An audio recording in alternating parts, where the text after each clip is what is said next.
Indian సినిమాలో biggest project గా ఉన్న Nitesh Tiwari Ramayana part 1 shooting official గా పూర్తయింది. లాస్ట్ డే షూటింగ్ లో లార్డ్ రామ్ పాత్రలో నటించిన రణబీర్ కపూర్ భావోద్వేగంతో కన్నీళ్లు పెట్టుకున్నాడు. ఇది తన కెరీర్ లో మోస్ట్ ఇంపార్టెంట్ రోల్ అని చెప్పాడు. జూలై 3, 2025 ఫస్ట్ క్లిప్స్ రిలీజ్ చేయబోతున్నారు. దీన్ని రామాయణ ది ఇంట్రడక్షన్ అని పేరుతో రిలీజ్ చేస్తున్నారు. మేకర్స్ టేజర్ సిద్ధం చేసిన సినిమా రిలీజ్ కి ఇంకా 1 సంవత్సరం ఉన్నందున టేజర్ రిలీజ్ ను నిలిపి ఉంచారు. Director Nitesh Tiwari, producer Namit Malhotra. ఇది 2 పార్టులుగా వచ్చే mythological epic. Part 1 Deepavali 2026, part 2 Deepavali 2027. Star cast Ranbir Kapoor, Sai Pallavi, Yash, Sunny Deol, Ravi Dubey, Nara Datta, Rakul Preet Singh, Kajal Aggarwal. Shoot పూర్తయినప్పటి బిహైండ్ ద సీన్స్ వీడియోలు వైరల్ అవుతున్నాయి. రణబీర్, రవి దూబే ఎమోషనల్ మూమెంట్స్ మరియు డైరెక్టర్ నితేష్ స్పీచ్ అందరినీ కట్టిపడేస్తున్నాయి. VFX Oscar winning DNEG studio అంతర్జాతీయ స్థాయిలో వాయిస్ లిప్ సింగ్ కోసం అడ్వాన్స్డ్ ఏఐ కూడా వాడబోతున్నారు. ఫస్ట్ లుక్ కోసం కౌంట్ డౌన్ మొదలైంది. రామాయణ ఒక సినిమా కంటే ఎక్కువగా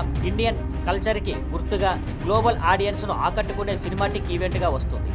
Thank you for watching. Please like, share and subscribe.